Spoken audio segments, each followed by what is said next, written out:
saludo del Señor en esta mañana, siempre agradecidos con Él por permitirnos unirnos en su nombre y el nombre de Cristo tiene una naturaleza.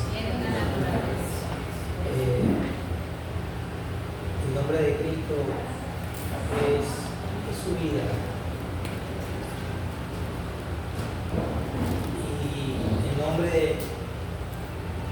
O su nombre es un nombre de autoridad.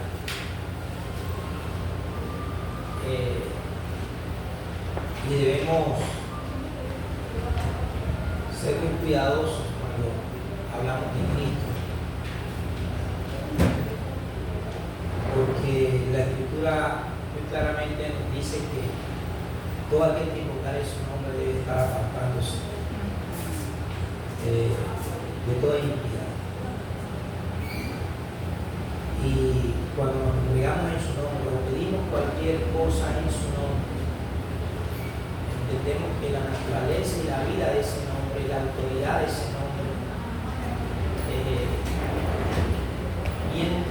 viene cada día hallando lugar en nosotros. Por eso cuando este nombre se revela, y no solamente venimos a entenderlo con comprensión, sino por experiencia. Todo lo que pidamos en ese nombre siempre va a ser en conformidad a la voluntad de Dios. Por eso es que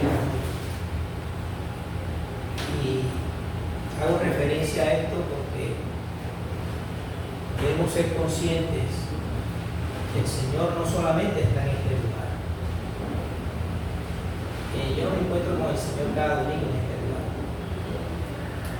Si venimos bajo esa concepción en cuanto a nuestra presencia o a nuestra asistencia a estas reuniones, estamos muy cortos realmente de la calidad de Dios. Él está en este lugar, ciertamente, pero Él también está en mi casa, está en mi trabajo, está en el bus, está al cine, está cuando me relaciono con mis familiares, con mis hijos, con mi esposa. Él está ahí. Él siempre está. Porque es un atributo absoluto de Él. Su omnipresencia, su ojo no espabila. Por eso, la Escritura nos dice que todas las cosas están desnudas delante de sus ojos. Y debemos, entender algo que la hermana estaba compartiendo acerca de la semilla de los niños. Porque venía meditando esta mañana acerca de la palabra crecimiento.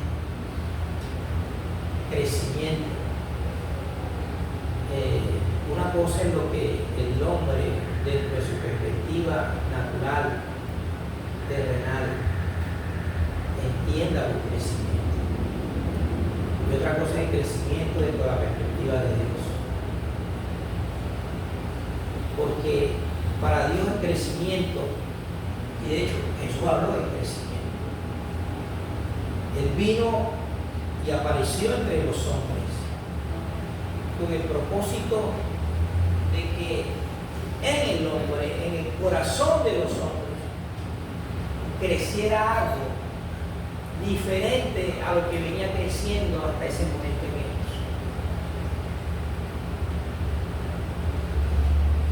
Ese es el propósito del Evangelio, porque el Evangelio es vida. El Evangelio es poder. El Evangelio es el reinado de Dios en los corazones de los hombres. Y esto, hago referencia a esto porque, en caso mío, yo antes pensaba que el crecimiento de lo de Dios en mí venía por estar creciendo en ideas, venía por estar creciendo en definiciones de cosas acerca del Espíritu o cosas acerca del Evangelio. Yo pensaba que yo estaba creciendo porque venía como añadía algo nuevo, una idea nueva acerca de Dios. Y la mente en ese sentido, nuestra mente natural nos engaña.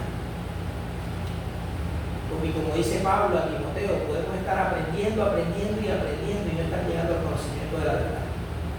Eso es posible. ¿Por qué? Porque hemos asumido el crecimiento de lo de Dios en nosotros de una perspectiva muy equivocada.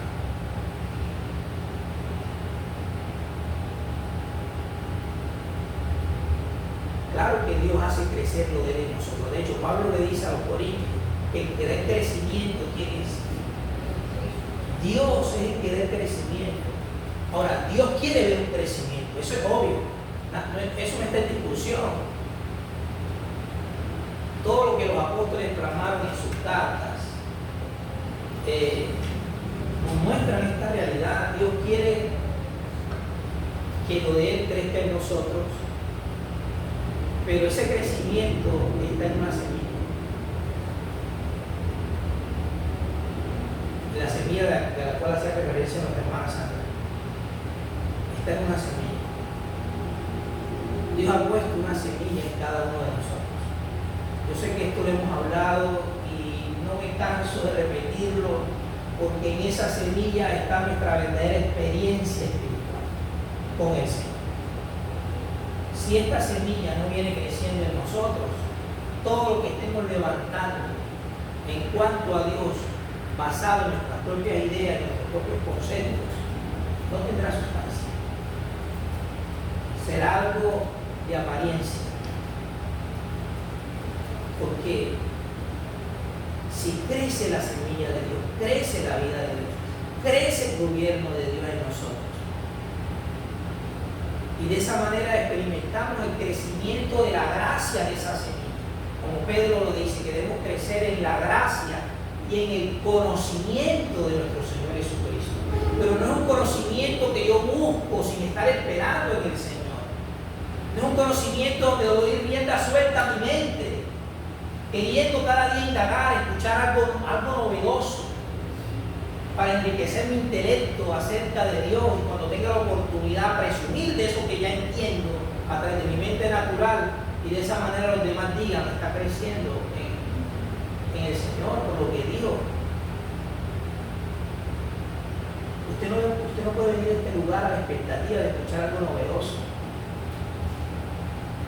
No venga con esa expectativa, quiero escuchar algo nuevo, algo que no oigo. No. Venga con la actitud, una actitud de humildad para presentarse delante de Dios como un niño. Como un niño. Porque si usted no tiene esa actitud, no vas a llegar a la verdadera sabiduría. Delante de Dios no vas a llegar a perder el conocimiento. Porque el que quiera hacerse sabio, dice el Señor, tiene que hacerse ignorante. Y muchas veces el conocimiento que tenemos acerca de Dios, de lo que nosotros mismos hemos aprendido sin estar esperando en el Espíritu, sin estar permitiendo que sea el Espíritu mismo quien nos aplique los versículos de la Escritura. Porque el Espíritu mismo sabe lo que está escrito en la Escritura. Y debemos esperar en Él para que Él nos aplique los versículos. Y no nosotros aplicarlos a nosotros mismos. Porque nuestra mente corre y buscamos los versículos más bonitos. Los menos feos, esos no son para mí. Y el único que sabe la verdadera condición de nuestro corazón es el Espíritu. Ahí no le mentimos. Él sabe. Y Él sabe lo que necesitamos. Por eso cuando abordamos las Escrituras, debemos pedir la guía del Espíritu, que me muestre a la luz del testimonio de la vida cuál es la condición de mi corazón. Porque si no es así, amados, hay algo en nosotros que no quiere ser descubierto, que quiere permanecer allí camuflado, y no quiere que nosotros nos expongamos a la luz del Espíritu. Es la única la que lo pone en manifiesto. Y de cierta manera, siempre tenemos la tendencia de tratar de proteger eso en el fondo de nuestro corazón, que no queremos que Dios nos lo toque. Dios trae crecimiento, pero el crecimiento de su semilla en nosotros. Por eso la parábola dice que crece, que en un principio es la más pequeña, pero si haya una buena tierra, crece. Y cuando esta semilla crece, que es Cristo mismo en su vida, en su naturaleza, en su poder, en su autoridad, en su santidad, en su piedad, en su justicia, cuando esta semilla crece, venimos a un entendimiento, escuchen, no con comprensión mental, sino un entendimiento por experiencia.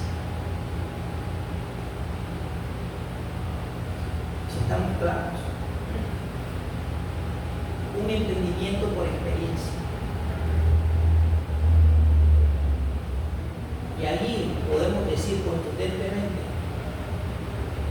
que hay un crecimiento de Dios, de lo de Dios en nosotros. Porque cualquier crecimiento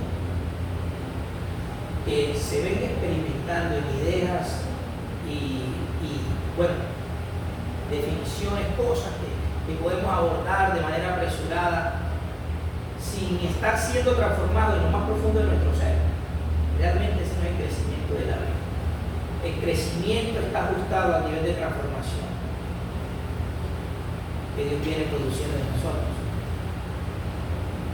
Por eso, como les dije, no podemos venir a la expectativa de escuchar algo novedoso, sino de presentarnos delante de Dios como no sabiendo nada.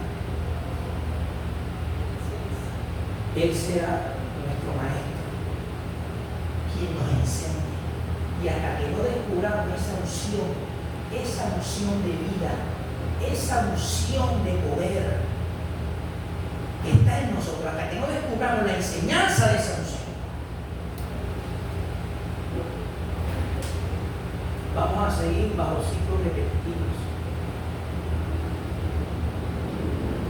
O como en las palabras de Jesús, bueno, las mismas palabras del Señor, vanas repeticiones.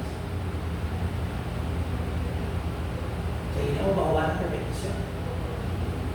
El mismo nivel de reuniones que tuve en el 2025 son el mismo nivel de reuniones que tengo en el 2026. Sigo asistiendo, participando en ciertas actividades, pero al final de cuentas, lo de Dios no está creciendo en mí. Y eso no tiene sentido. Por eso debemos prestarle mucha atención a ese don de vida, a ese don celestial que Dios ha puesto en nosotros. Prestarle mucha atención.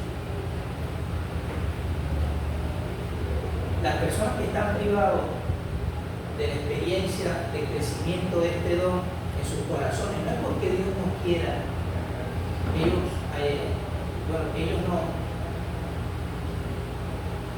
no vengan a la experiencia de eso que Él ha plantado en nosotros.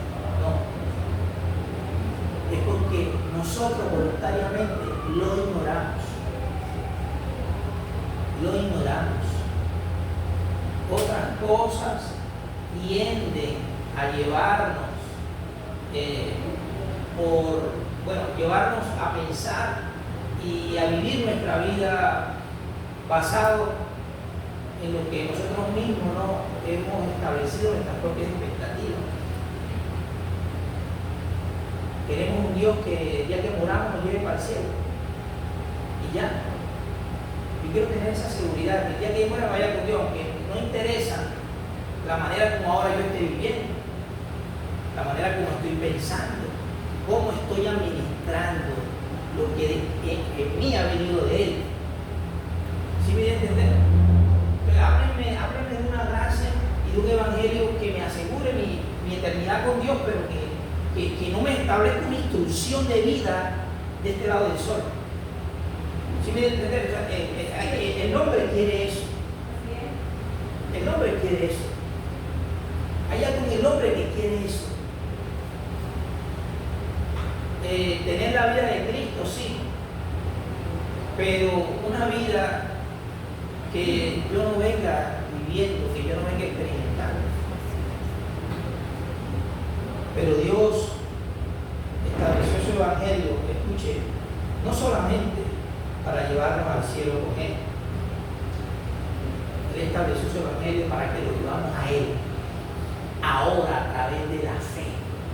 Como Pablo dice, lo que ahora vivo, lo que vivo en la carne, lo vivo en la fe del Hijo, el cual me amó y se entregó a sí mismo por mí.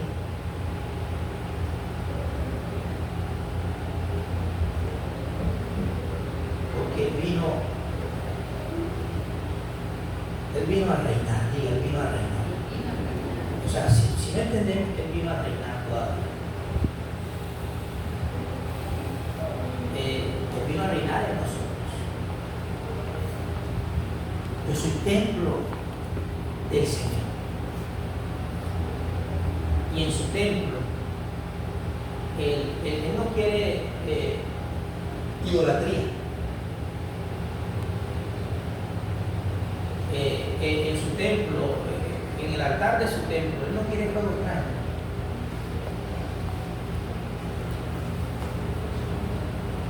Él no quiere convenios con la naturaleza incircuncisa. Él no quiere que allí se adoren otros dioses en el templo de Él.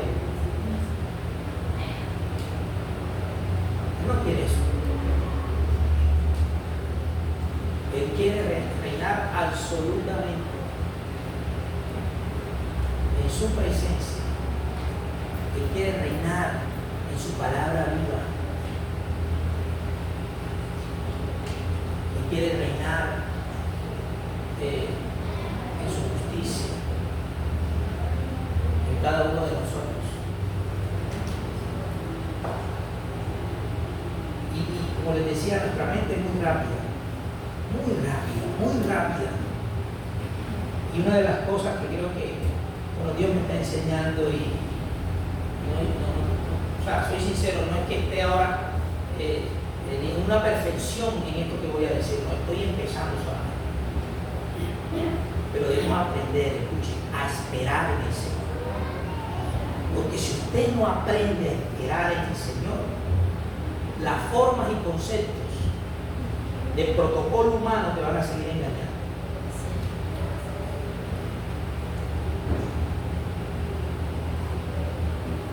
Y Dios me está enseñando eso porque yo muchas veces, por ser apresurado en mi mente, lo venía a desplazar.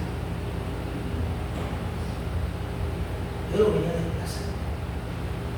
Era lo que yo quería, lo que yo me imaginaba y lo que yo asumía. Esto es lo que tengo que enseñar, esto es lo que tengo. Y Dios me viene enseñando, no. El pastor soy yo. El líder del ministerio soy yo.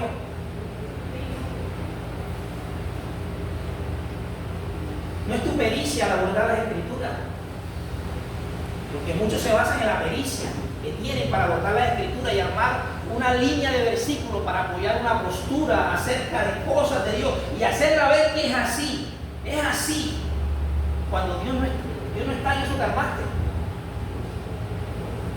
Por eso yo morí, nunca a mi esposa, y no estoy diciendo que de la escritura sea malo, pero yo moría a meterme 6, 7 horas para tratar de eso. Yo moría en eso. Usted me venga sin libreta.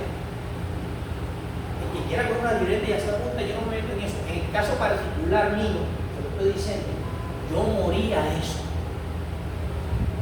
Yo comencé, o estoy comenzando a aprender a depender del Espíritu en absolutamente todo. Todo. No quiero hablar por mi propia cuenta. No quiero ni orar ni decir lo que he escuchado de otros.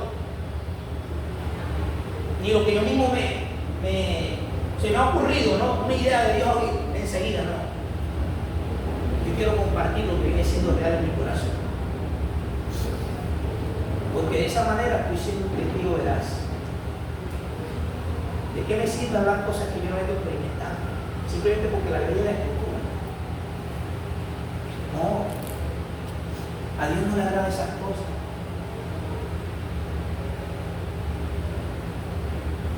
Dios quiere que experimentemos su vida, que vivamos en su vida y que el entendimiento que venga de esa experiencia sea lo que compartamos, porque eso es lo que Él va a respaldar. Eso que Él está enseñando, eso Él lo está viviendo.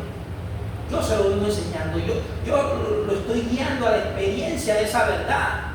Y yo mismo doy testimonio de que lo que Él está diciendo viene de mí. Yo conozco ese corazón. Yo sé la obra que estoy haciendo en ese corazón. No está mintiendo, no está fingiendo, no está mostrando apariencia de piedad.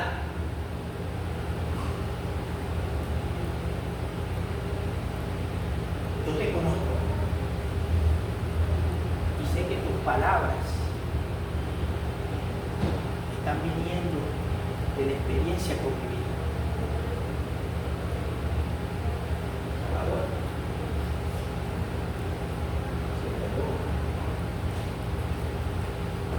¿Sí me entender? Porque cuando no aprendemos a esperar en el Señor, amado, y esto es en todo. Bueno, si el hermano está allí en silencio, ese hermano está en rebeldía.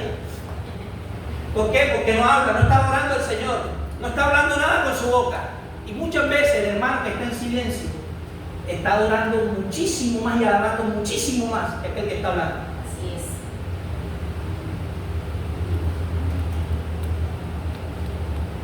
¿O no sabéis que la alabanza es hermosa en los rectos del corazón? ¿En quién es que es hermosa la alabanza? ¿En quién? Te alabaré con rectitud de corazón. Oh, ¿cómo te tiene que alabar al Señor? Cuando aprendí de tu justo juicio. Hermanos, si no se vienen aprendiendo los justos juicios de Dios en el corazón, haciendo una separación de la naturaleza que no puede adorar a Dios, de la cual es indignación para Dios.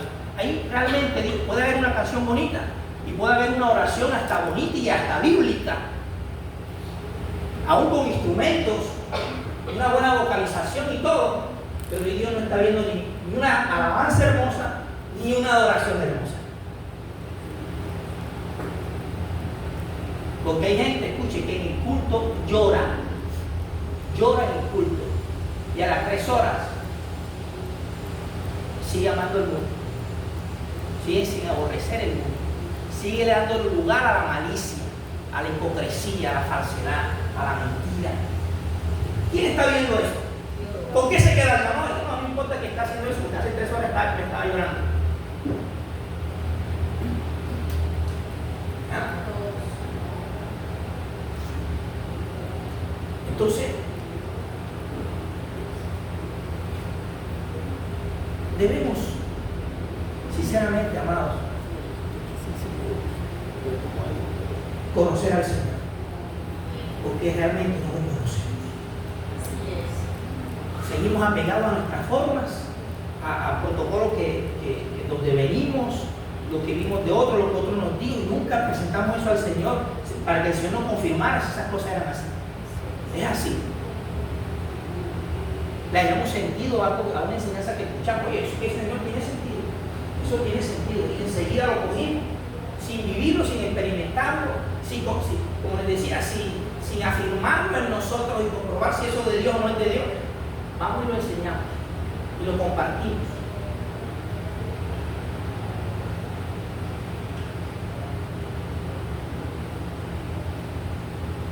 Y de esa manera nos engañamos a los demás.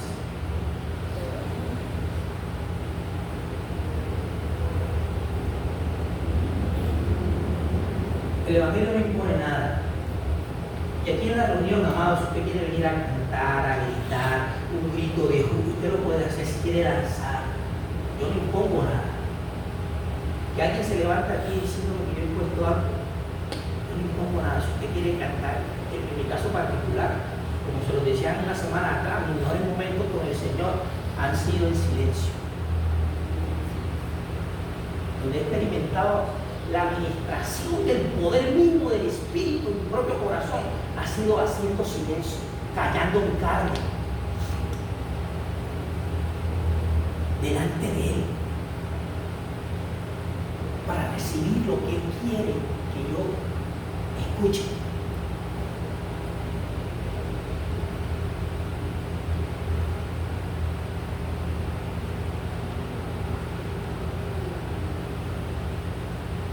es mi caso. Como les dije, si usted se siente bien haciendo una oración, usted la puede hacer, y eso no es pecado. Si usted lo está haciendo de corazón, Dios está viendo eso. Si quiere cantar una canción, gloria a Dios. ¿Sí me debe entender?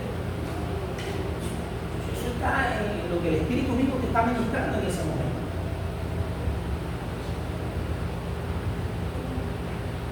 Pero debemos aprender, amados, a esperar en eso. Porque es su iglesia. No es la iglesia de nosotros. Es la iglesia de Él. Y Él es el que está llamado a edificarla. Él es el que dice, yo edificaré mi iglesia. ¿Y qué resulta de una iglesia que está siendo edificada por Cristo? Bueno, él mismo lo dijo, las puertas del Hades no prevalecerán contra ella. ¿Cuál iglesia? La que él edifica. Porque si es el hombre que está edificando en su propia sabiduría, en su propio entendimiento, dice que va mal trabajo.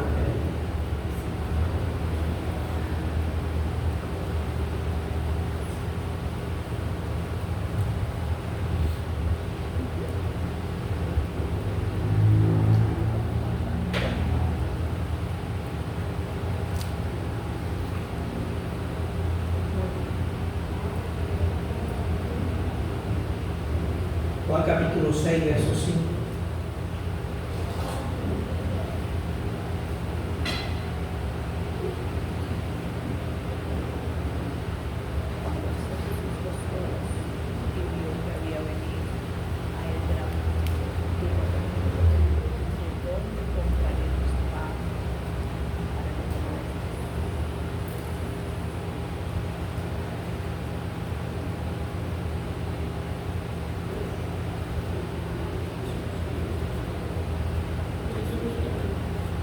Cuando alzó Jesús los ojos y vio que había venido a él gran multitud,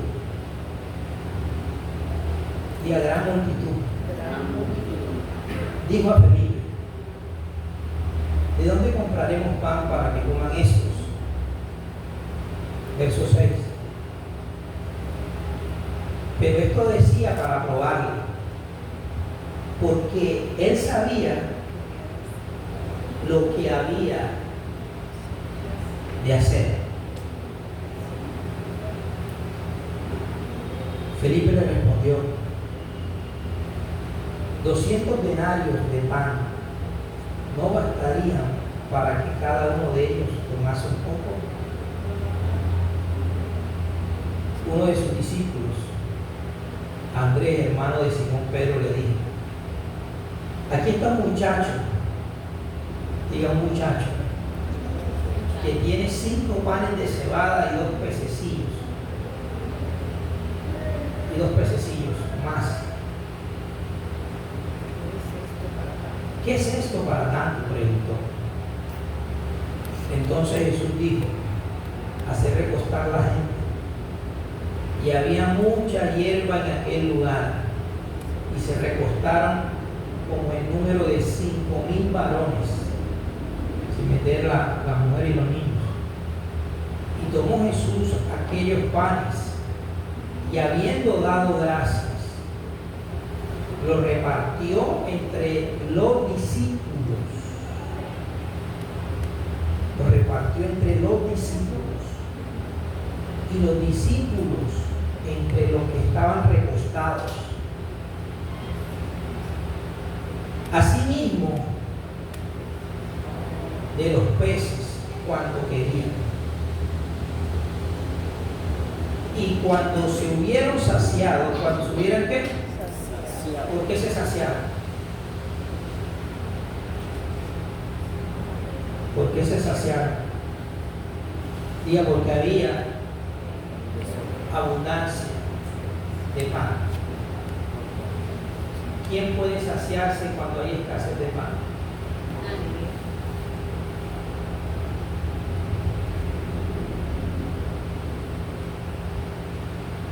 Cuando hay abundancia de pan, podemos, o se puede ser saciado, ahora tengo un sentido natural. Entonces dijo a sus discípulos: recoger los pedazos que diga, se saciaron y sobraron. Recuerden que estamos hablando de 5 panes y 2 pececillos. El efecto, bueno, porque claramente vemos que es un gran milagro. El Señor le ha multiplicado los panes y los peces. Sació, bueno, algunos dicen que eran más de 18,000 personas. De 5 panes y 2 pececillos los sació a todos. Todos comieron, todos quedaron llenos y sobró.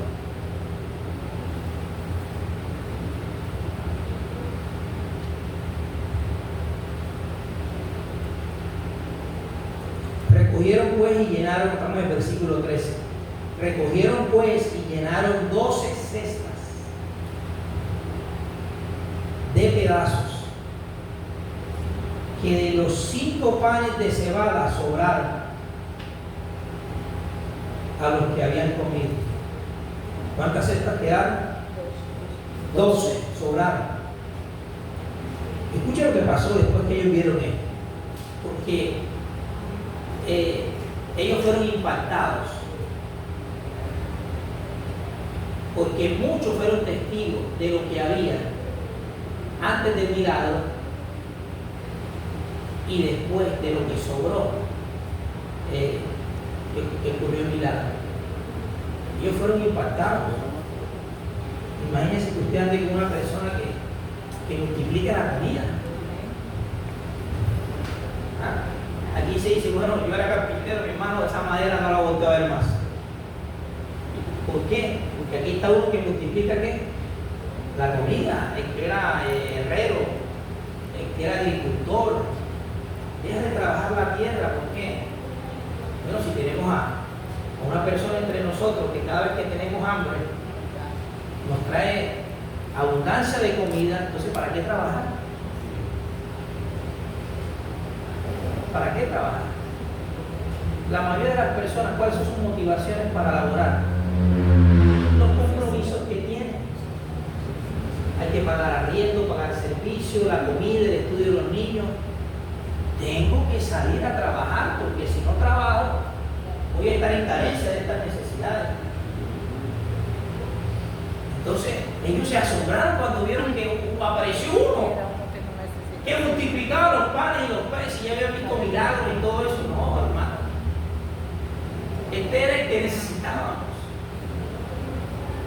Y ya vienen ideas, nacen expectativas, escuchen, terrenales acerca del Señor, acerca de Dios. La mente del ser humano es así. Ven algo y no le dan la interpretación correcta, sino que ellos mismos le dan la interpretación. Y estamos hablando de algo que hizo el Señor delante de todos ellos. Entonces vinieron las ideas, las expectativas. ¡Wow! Este tiene que estar con nosotros siempre. Este soluciona todo. El que se enferma lo sana. Si por ahí uno le da un infarto, lo resucita. Si hay hambre, multiplica los panes y los peces. Ahí ponemos más bueno.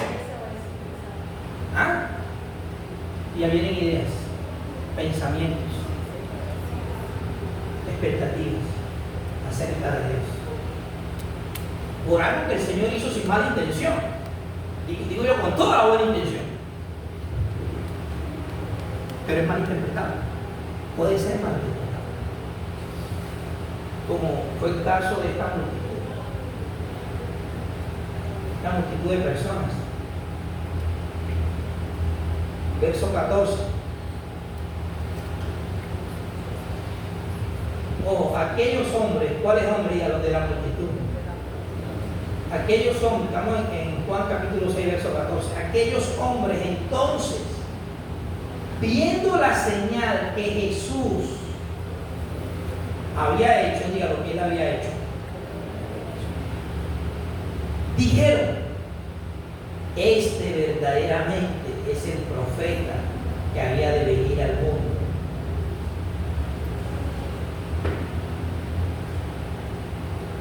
Y en cierta medida, ¿no? Cristo no es un profeta, Él es el profeta. En eso hay una medida de verdad.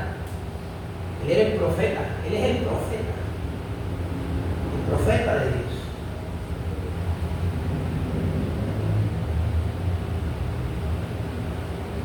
Verdaderamente es el profeta que había de venir al mundo. Y miren lo que el Señor, porque diga el Señor, diga, ve las intenciones, los pensamientos y toda expectativa que no está siendo promovida por su verdad en nuestros corazones. Es la pena. Él vio más allá de lo que estaban diciendo. Vio lo que ya estaba siendo fraguado en el interior de ellos. Pero entendiendo Jesús que iban a venir para apoderarse de Él, ¿para qué? Ahora, él no está en contra de que nos apoderemos de Él. Es su deseo que nosotros nos apoderemos de Él, que lo poseamos. ¿Sí me debe entender? Él quiere que lo poseamos, que nos apoderemos de Él y que lo de Él se apodere de nosotros. Pero dentro del orden correcto. No como lo que ellos estaban pensando, no lo que estaba viniendo de ellos en ese momento, basado en lo que Él había hecho de la multiplicación de los peces y los panes. Pero entendiendo Jesús que iban a venir para apoderarse de Él, escuchen, ¿y hacerle qué? Rey. Volvió a retirarse al monte del sol, o sea, se escabulló. Porque ellos venían bajo las motivaciones incorrectas. Querían hacerlo rey a la fuerza. Pero un rey ¿qué? Diga, un rey terrenal. Un rey que estuviera fuera de ellos, satisfaciendo sus necesidades de existencia. Qué bonito tener un rey así. Le dijeron, no, este es el rey que necesitamos. Ojo, y quiero dejar algo claro.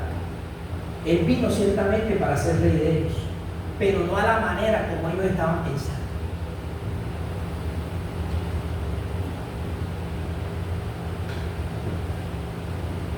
Él no vino a ser un rey político ni terrenal. Él vino a ser un rey en nuestro corazón. Y él sabía que si lo llevaban y él permitía que lo hicieran rey, sin haber establecido el sacrificio donde se iba a abrir el camino nuevo y vivo para la experiencia del reinado de él en nuestro corazón, eso jamás se iba a poder dar. Por eso se escabulló, porque conoció las intenciones que ellos tenían de hacerlo rey a la fuerza. Y él no vino a reinar de esa manera. Él vino a reinar de otra manera. Él vino a reinar en nuestros corazones. Y para que este reinado fuera real, fuera un reinado vivo dentro de nosotros, Él tenía que morir. Él tenía que morir. Muchos hoy en día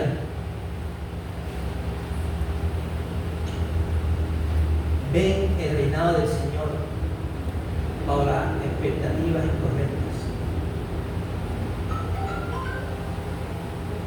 Y es muy parecido, yo digo que está rayando esa expectativa a lo que estaban pensando estos judíos en ese momento.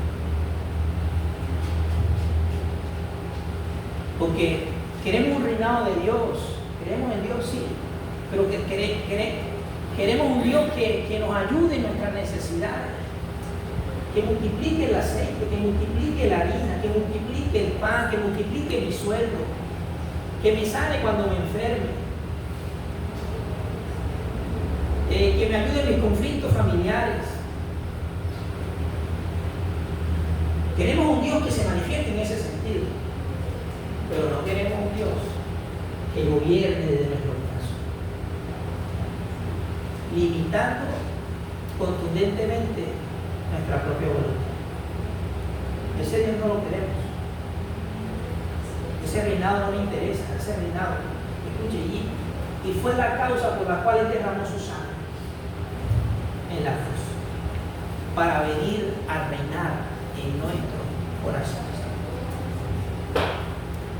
Y para la experiencia de este reinado, no es algo que se da de manera inmediata o automática, para que Él venga a ser el rey absoluto de nuestro corazón, como Él quiere reinar, no como nosotros pensamos que Él tiene que reinar. Porque ese ha sido un gran engaño en la iglesia hoy en día. No es como nosotros nos imaginamos que Él tiene que reinar. Es como Él sabe que tiene que reinar en nosotros.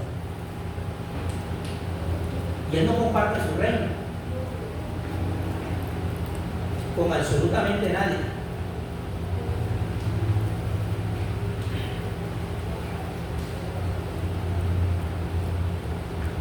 Esto se da a través de un proceso. En la medida que Él como semilla esté creciendo en nosotros.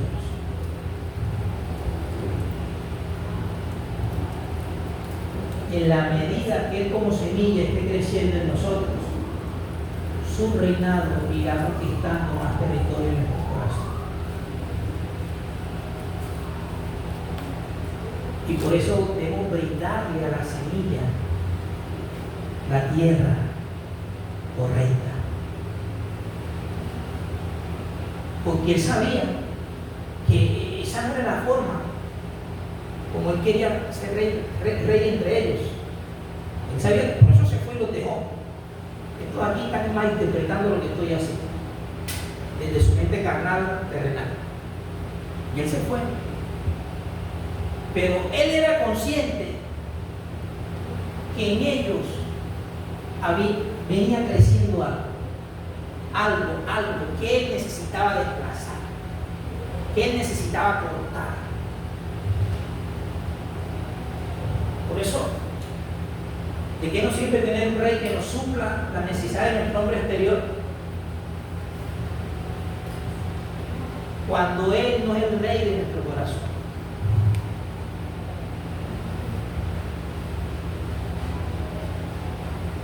Y Él aparece en nuestro corazón como un don de vida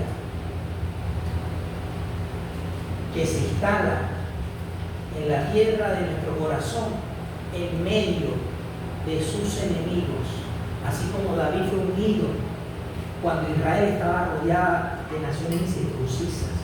Ahí Dios plantó un don. Ese don, por eso es que es pequeña la semilla, porque en el momento es imperceptible, nadie le presta atención, como el caso de David, que aún ni sus propios hermanos creían que él era el que Dios había escogido para rey de Israel. Sus propios hermanos lo despreciaron, pero en él estaba la espada que ya Dios había destinado para matar toda la carne circuncisa que estaba desafiando el incremento de Israel en esa tierra de Canaán. Ese es el reino. El reino de Dios empieza como una semilla en nuestro corazón, así como David, siendo un joven de 17 años, creo, Dios lo vio y Dios lo respaldó. Y esto fue un proceso porque la casa de Saúl tenía que desaparecer para que el gobierno que Dios quería establecer en su pueblo a través de David se evidenciara. La semilla de Dios en nuestro corazón.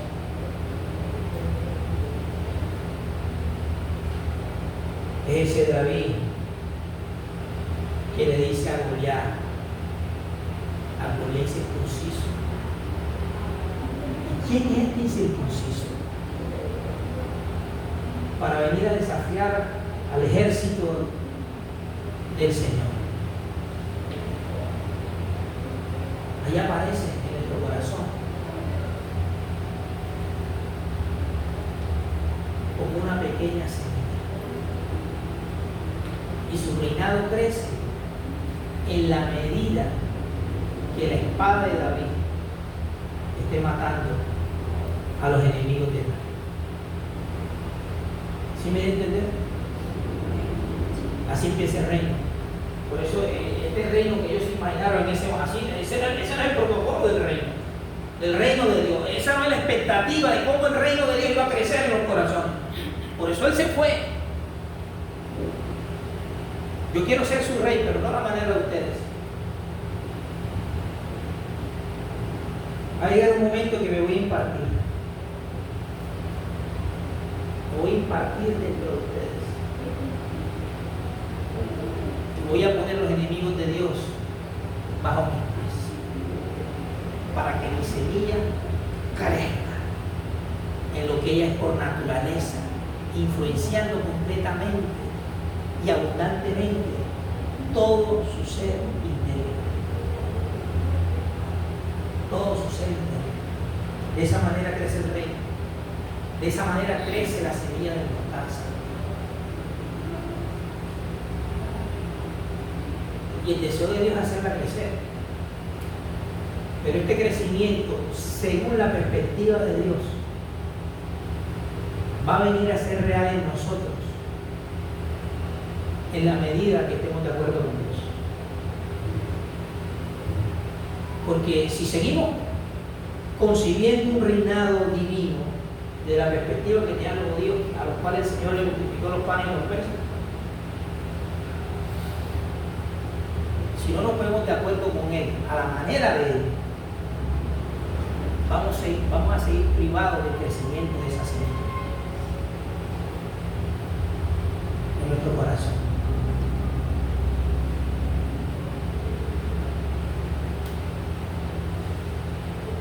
Y así la enemistad es matada.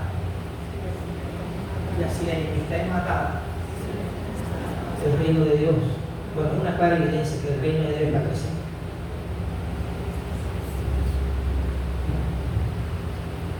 Hay paz. No hay hostilidad en ese corazón para con Dios. ¿Por qué? Porque nosotros está creciendo solamente lo divino. Por eso es que el apóstol Pablo en Romanos 8 dice que el ocuparse del Espíritu, ¿qué es? ¿Es qué? Paz. Espíritu y paz. La enemistad tiene que ser matada. Y hay un don celestial que la mata dentro de nosotros. Así como David mató a los filisteos, a los saduceos, a toda esa cantidad de naciones que estaban ocupando el territorio donde Israel tenía que reinar. Así es el reino. Yo sé que nos dicen, el reino es esto, nos presenta una doctrina. Aquí está el reino, venga, escuche, tenemos un seminario, tenemos un megacentro. Venga, pague la entrada, porque aquí vas a conocer el reino de Dios, vas a crecer en el reino de Dios. Él aquí, él allí. No. No busques el reino fuera de ti. Es más, no busques el reino en una enseñanza. El reino está dentro de nosotros. Y hasta que no aprendamos por el Espíritu a buscar, escuche, primeramente el reino de Dios y su justicia, la naturaleza misma de este rey que es justa, el reino no va a crecer.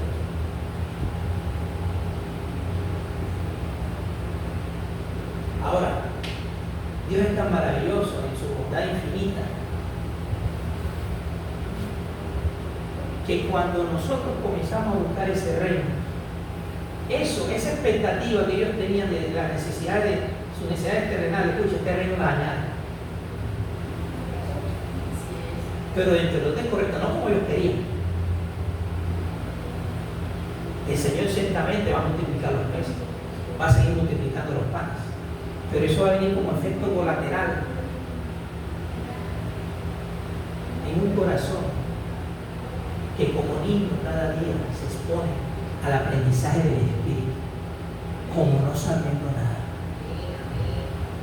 Por eso de los tales es el reino, de los que se hacen como niños, pero los que siguen fuertes en sus propios conceptos, ideas, que han levantado, aparte de la verdad, aparte de la experiencia de la vida, amados, ese mismo conocimiento seguirá siendo un estorbo para el crecimiento de la semilla.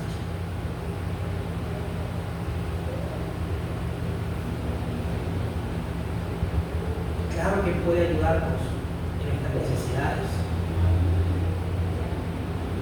pero Él desea que busquemos primeramente su reino y la justicia de su reino en nuestro corazón. No es solamente aprenderse que Romanos 14, 17 dice el reino de Dios no consiste ni en comida ni en bebida, sino en justicia, paz y gozo en el Espíritu. Cualquiera puede hablar de ese versículo, cualquiera puede explicar ese versículo. Puede buscar citas bíblicas que hablan del Espíritu y añadir a ese versículo todo lo referente al Espíritu. Cualquiera lo puede hacer. Pero cuando Pablo escribió ese versículo, Pablo no lo escribió dentro de un concepto que le vino acerca. Lo escribió por experiencia. El entendimiento plasmado en ese versículo viene por la experiencia de Pablo, por estar permaneciendo en el Espíritu. Ahí descubrió que el reino de Dios no consiste, o su prioridad no está en suplir las necesidades de ningún hombre aquí en la tierra. Ese no es el verdadero evangelio, y cualquier evangelio que se predique bajo esa perspectiva está engañando a la gente y está llevando a la gente al camino equivocado.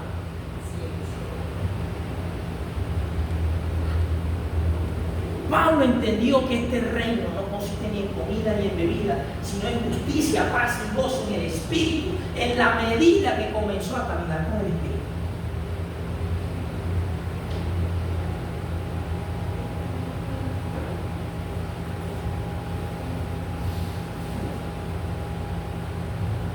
Porque Dios sabe. De hecho, el Señor ahí en este milagro de Juan 6, el Señor sabe. Bueno, sabía en ese momento lo que ellos realmente necesitaban. Su necesidad iba más allá de tener el vientre lleno. El Señor lo sabía. Su verdadera necesidad iba más allá de estar saciado de pan y de los peces. Él lo sabía. Y yo no vine acá a llenarles el vientre a ustedes. Ni quiero que tengan una perspectiva de mi reino en ese sentido. Yo quiero darles el entendimiento correcto, pero cuando me impartan esos corazones, cuando ven que aparezcan ustedes como una semilla, y esta semilla comience a hacer su obra dentro de ustedes.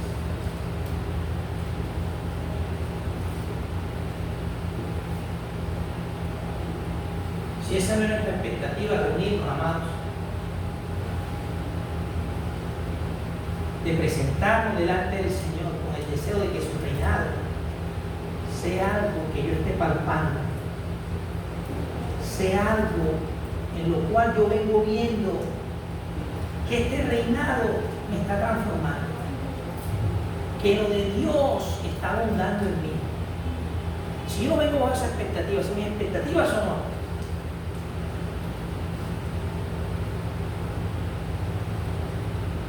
no va a pasar nada detrás de eso. Porque Dios siempre va a responder al orden correcto. Y si el hombre en su mente natural y terrenal quiere distorsionar su orden, va a estar privado de la verdad. Va a estar privado de la verdad.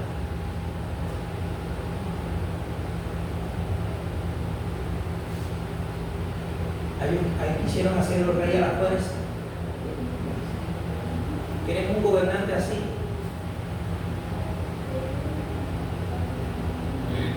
Yo quiero que me venga el gobierno, pero no a la manera de ustedes. Y no a nuestra manera, sino a la manera de Él. Y la manera de Él, para que este reinado crezca en nosotros, está en su semilla. Si esta semilla crece, brota, si en la medida que vemos su crecimiento, quitando de en medio toda mala hierba y que llegue a ser la planta más grande del jardín de nuestro corazón, entonces podemos hablar de reino. Podemos hablar de reino. Pero si no es así, todo lo que podemos de reino se dará en palabras. Porque el reino de Dios tiene que ser una experiencia.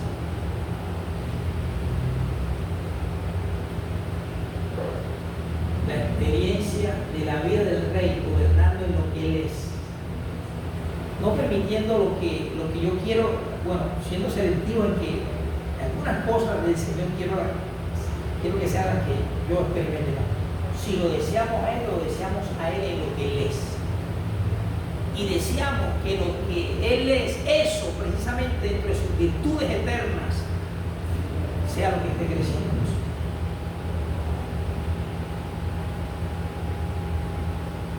Y para eso, la cruz nos ha habilitado un camino de justicia, un camino de perfección, como dice el salmista,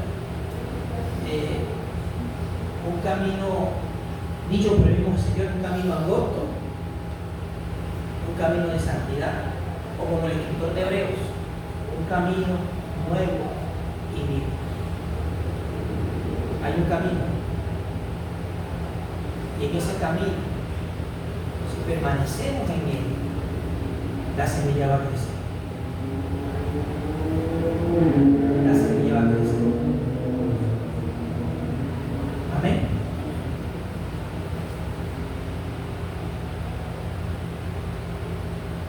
El Señor nos ayude cada día a venir el entendimiento de su vida dentro de la experiencia.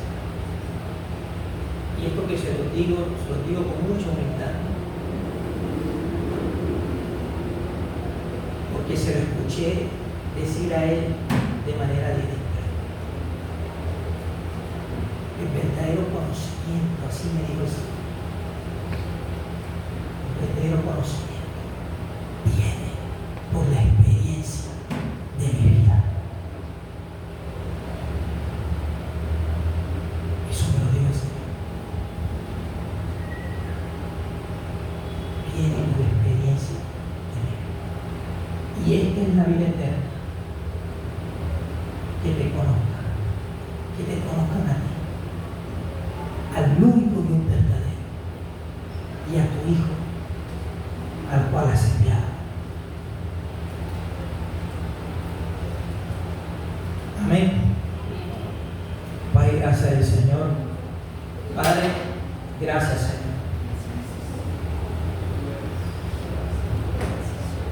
Gracias por la semilla del reino que tú has sembrado en nuestros corazones. Gracias, porque esta semilla, Señor, en sí misma es la esperanza de nuestra gloria. Cristo mismo en nosotros, nuestra esperanza de gloria. Y te pedimos perdón, Señor, si de alguna manera, en alguna medida, hemos ignorado, Señor, tu semilla pura dentro de nosotros. Te pedimos perdón, Señor, si no le hemos prestado la atención debida a esta semilla. Si hemos venido estando más de acuerdo con toda esa línea de impulsos que no están viniendo de tu fuente, que no están viniendo de tu espíritu, en nuestra manera de pensar, en nuestra manera de vivir, Señor. Ayúdanos a que seamos, Señor, esa buena tierra, Señor, donde no haya nada hostil, nada que se oponga, nada que obstaculice o estorbe el crecimiento de esta semilla, Señor, que es la única que nos puede llevar a una verdadera experiencia con tu reino en nuestros propios corazones. Por eso oramos, Señor. Oramos. ayúdanos a conocer y obedecer por medio de tu Espíritu, tu verdad, Señor. Que todo lo que sea contrario a ti en nosotros, todo eso, Señor, vaya desapareciendo, vaya siendo quitado, para que la realidad de tu naturaleza, de piedad, de justicia, sea la que esté hallando cada día lugar en nuestro hombre interior. En el nombre de Jesús, ayúdanos a entender tu reinado, en nosotros. Amén y amén.